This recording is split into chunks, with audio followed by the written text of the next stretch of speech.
Namaskar viewers, hello and welcome to Sansad TV. I am Tina Jha, you're watching Perspective.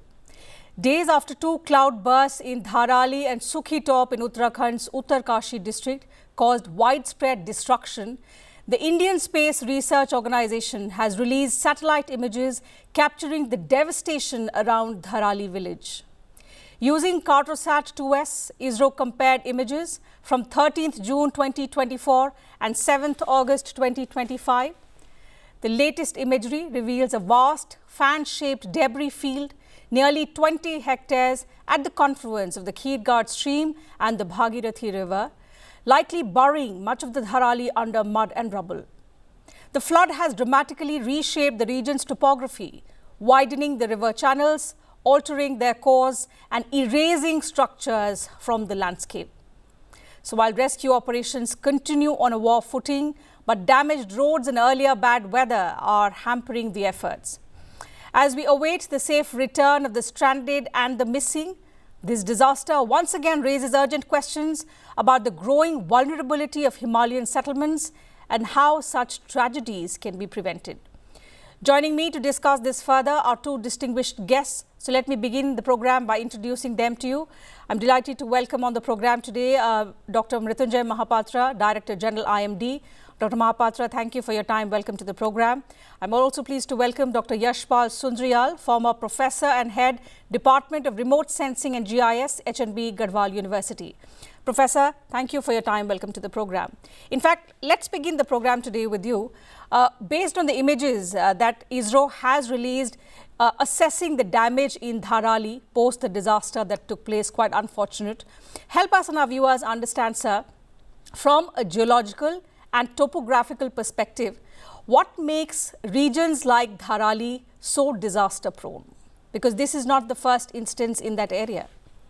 Actually, this area falls in the higher Himalaya, and Himalaya is highly sensitive as far as this seismicity and climate is concerned.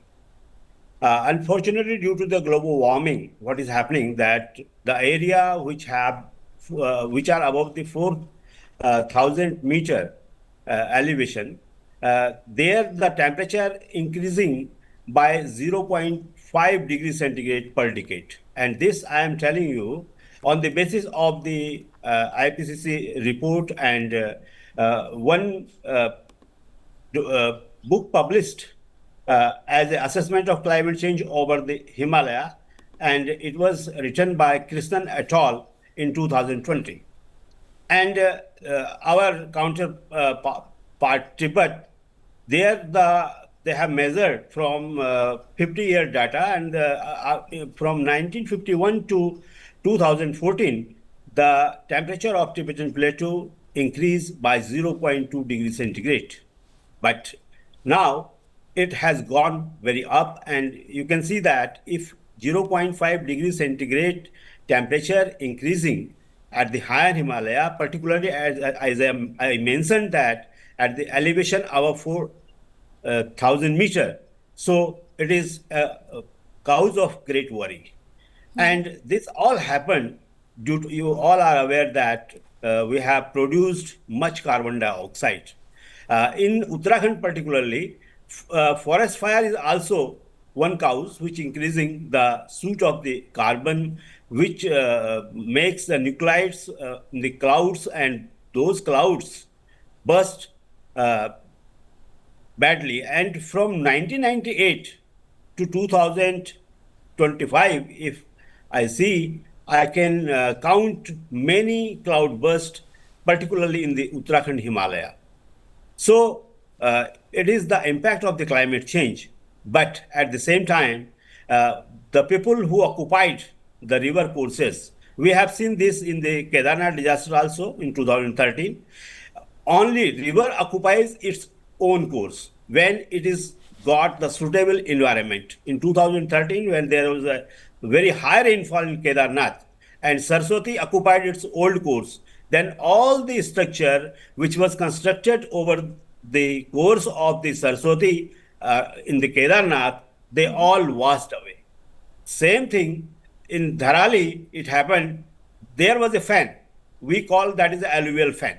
And this Kheer Ganga is actually glacial fed stream, and we have many streams, such many streams which are emanating from the northern side of the small glaciers. From one of them is the Kheer Ganga, and when the discharge is low, people thinks that this the old course will be never occupied by the river. And what they did, they constructed a wall.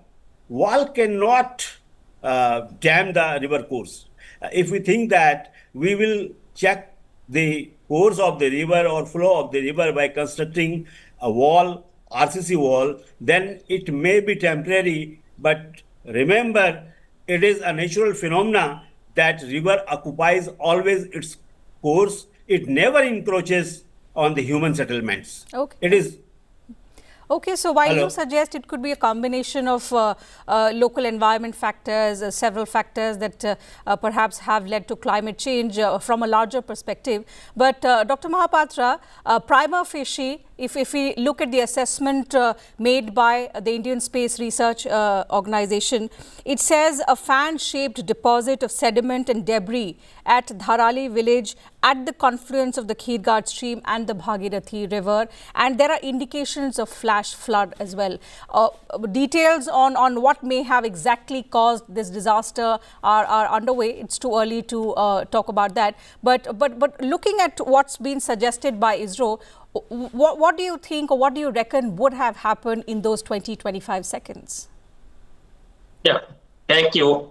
As you told, it is too early to speak authentically what are the important causes of this disaster.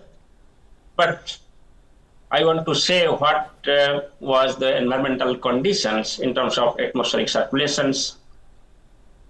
During 3rd to 5th, continuously for 3 days, the environmental condition was favorable for heavy rainfall activity over this Himalayan region, including Himachal Pradesh, Uttarakhand, northern parts of UP, northern parts of Bihar, South Himalayan, West Bengal and Sikkim, and northeastern states. All these regions are getting rainfall because of the fact that the monsoon trough was shifting towards the foothills of the Himalayas. Whenever monsoon trough lies close to foothills of the Himalayas, all these Himalayan states get heavy to extremely heavy rainfall activity. And in this case also, during 3rd to 5th, they got heavy to extremely heavy rainfall activity. When you go to the higher beaches, we have got many hill peaks. Right. And when these moisture-laden winds move towards these foothills, there will be sudden rise in these atmospheric conditions, meaning that these convergence of the moist-laden winds will be there near these foothills of the Himalayas, and they will go off. This is called as orographic uplifting. And this orographic uplifting leads to higher rainfall activity. As you remember, prior to occurrence of this Dharali incident, there was flood in many parts of East UP and southern parts of UP, which was also not only due to the localized rainfall, but also rainfall occurring in Himachal Pradesh and Uttarakhand. So all these were indicating that there was continuous rainfall activity over Himachal Pradesh, Uttarakhand, and that could lead to increase in water level of the available glacial lake, whatever is there in that location. Mm-hmm. And also, this heavy to very heavy rainfall activity leads to the landslides, the mudslides, because of the fragile nature of the Himalayan region here. With the amount of rainfall, say 5 centimeter even, there could be the landslides, the mudslides, the mud sinks, etc. And on that particular day, if you look at 4th and 5th, our observations indicate there has been good amount of rainfall. But as far as definition of cloudburst is concerned, we cannot say whether there was any cloudburst or not in the upper reaches.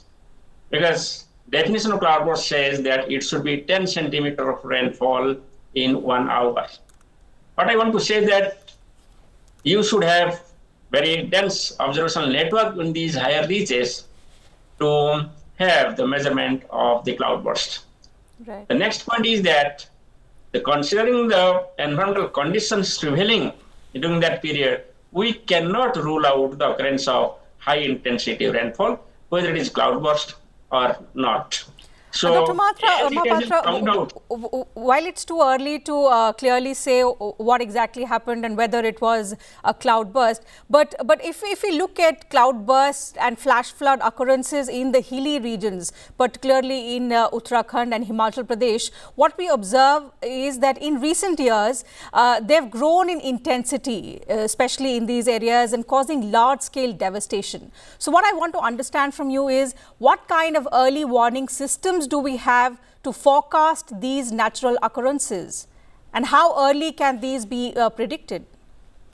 if you look at the early warning system depends upon a number of components. One is the meteorological observations, then modeling, then forecasting, early warning generation, and dissemination to the last mile. In this particular case, India Meteorological Department issued warning. We issued heavy rainfall warning. We kept red color for entire Uttarakhand state, and given districts, different color coding was there, like yellow, orange, and red. And that was persisting for 4th and 5th, starting with 3rd. And also there was flash flood guidance. But the point is that the cloudburst as such is a very small scale phenomena which occurs over a village or two, and the time or duration of the cloudburst is also quite short. It cannot be detected easily by the existing satellite network and the radar network, because radar does not cover the upper reaches. There are 3 radars, but it doesn't cover the upper reaches. So upper reaches detection of the event will depend upon the satellite, and satellite resolution is not sufficient to detect the occurrence of cloudbursts, which can have a size of say 1 kilometer to 2 kilometers. Right. So therefore, we can provide early warning at present, and early warning certainly has improved in the recent time with respect to highly intense rainfall activity like heavy rainfall or very heavy rainfall. But cloudburst prediction globally is also not possible at present because of these limitations in this technology. With respect to Himalayan region, what happens? We have the higher reaches where you may not have the populations, where it will be very difficult to take observations, etc. So there are therefore only the remote sensing which can help to have the observations over this region and which can help to provide the early warning. Certainly. And in this scenario where predictions of cloudbursts cannot take place, what's important is that we prevention is not in our hands because these are natural occurrences, but how do we tackle such disasters so that the damage that happens is minimal?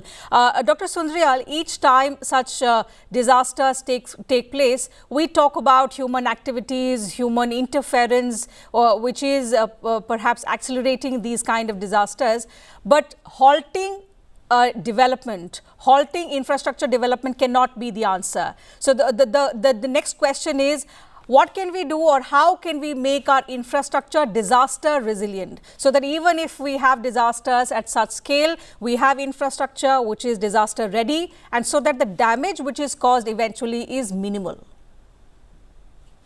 Okay, first of all, we will have to identify such locations which are built over such places which are near the river courses. Right. And we will have to ask the people to shift their home or their hotels or lodges from there.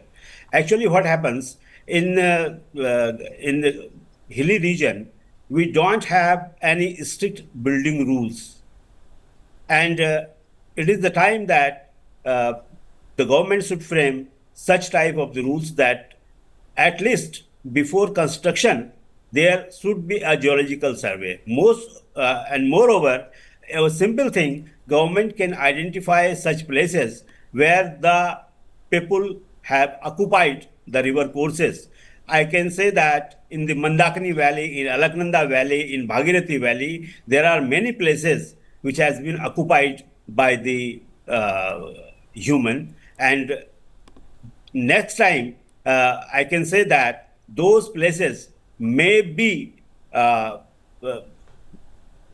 it would be very dangerous for those people, those places, and it can be repeated again, such type of the flash flood. I want to tell you more one thing that recently using the tree ring, Birwasani Institute of Paleoscience, on by their research, they told that during the 500 year with us, Dr. Mahapatra is there.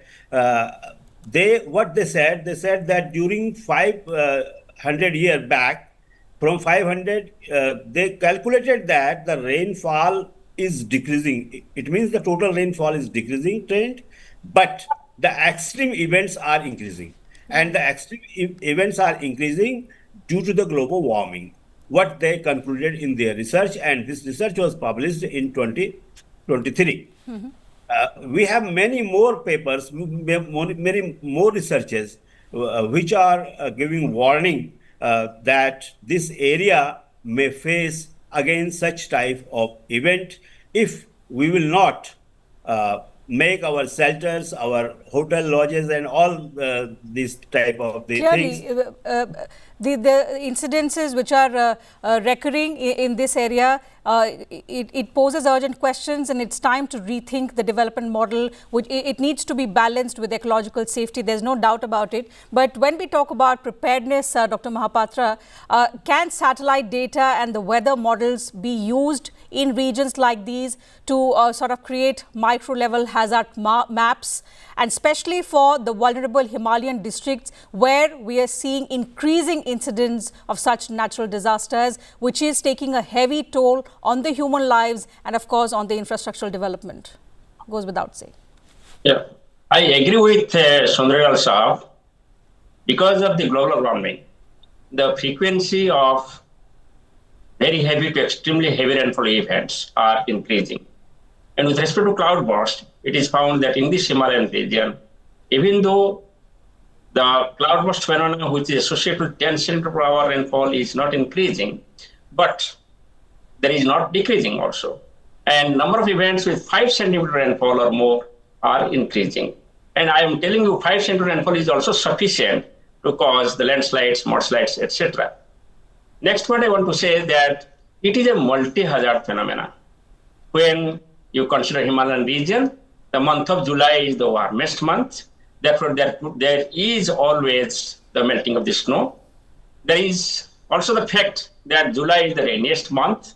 We get maximum rainfall activity, and hence there is scope always to have higher water in the glacial lakes and to have higher runoff from all the rivers originating from Himalayas. And when such type of rainfall occurs, there will be possibility of the combined impact of the melting of ice, there will be combined impact of the glacial lake outburst, and also there will be combined impact of the heavy rainfall.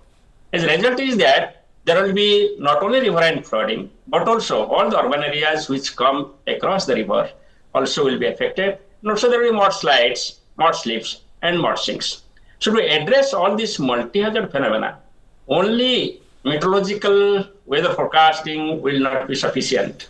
And so if you compare this to deal with this multi-hazard phenomenon, sir, what kind of coordinated approach then do we require between meteorology, geology, and governance, not to forget that, to ensure better preparedness? Because disaster after disaster, we are questioning climate change, we are questioning human activity. There are enough warnings for us to come back to the thinking table and have a better coordinated approach in order to be better prepared. Yes, you are right.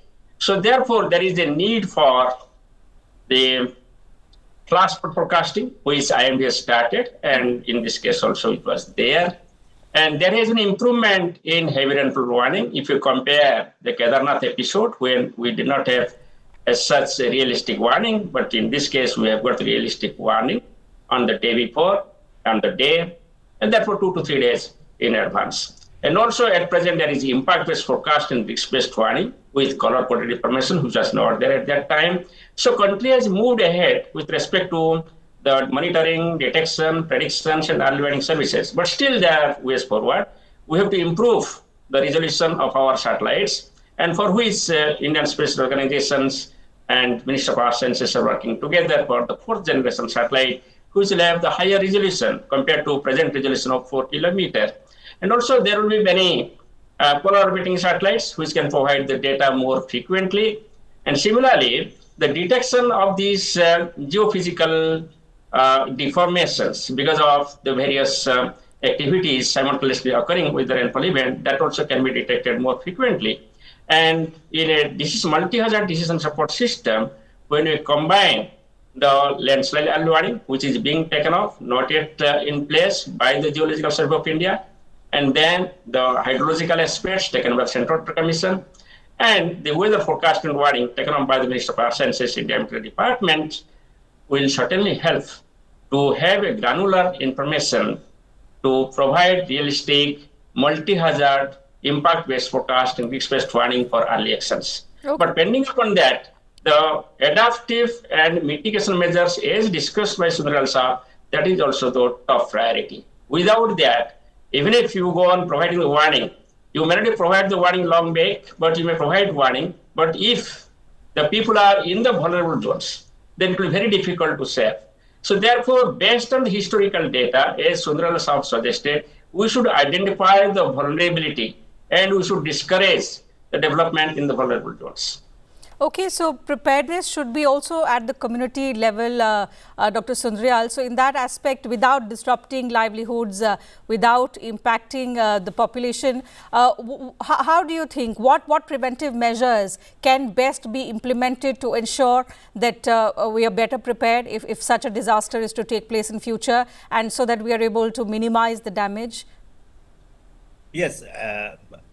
As Mahapatra Sahab told, that it is very difficult to pinpoint that, to forecast that this particular area will be affected. Yeah. But they have issued the warning during the Kedarnath disaster also, and red alert was also there. Earlier I mentioned that these floods, actually in Dharali, there was a temple which was completely buried in such a flood during 19th century. And in 1980, all the debris was removed and this temple again appeared. And in present disaster, people are saying that again, that temple is washed away, but I think the architecture of the temple, which was constructed before 600-700 before present, they have very good architecture as Kedarnath temple was having. So this temple will be there. So we have, scientists have also studied the many floods. Such type of the floods, so we studied for last 600 years. And Alaknanda faced 13 such type of the big floods. I want to recall the memory that in 1978, this Bhagirathi Valley was suffered from a flood when its one tributary stream, that was Kheer Gad, was completely blocked by a massive landslide, which created due to the cloudburst. And when that lake breached, the flash flood in the downstream created the havoc. But at that time, we don't have the television in the hilly area. The people was having the radio. And that was the only one medium for getting the news. And people vacated all those areas which was near to the Bhagirathi, as down reaches of the Uttarkashi, and Josiara, which is located on the other side of the Uttarkashi, that was completely washed away. Right. I think over time, the topography, the geography has changed. But what's important for us to keep realizing, and what these disasters remind us of, is that we cannot stop these natural occurrences from taking place. But what we can certainly do is be better prepared from them, build resilient infrastructure, and handle these disasters better to minimize the damage. With that, we'll have to wrap up the conversation. Time allows me to take up only that much on the program today. Thank you, Dr. Mahapatra, Professor Sundaral, for joining us on the program today, sharing your thoughts and your views with us and our viewers. And thank you very much to you viewers as well for your time.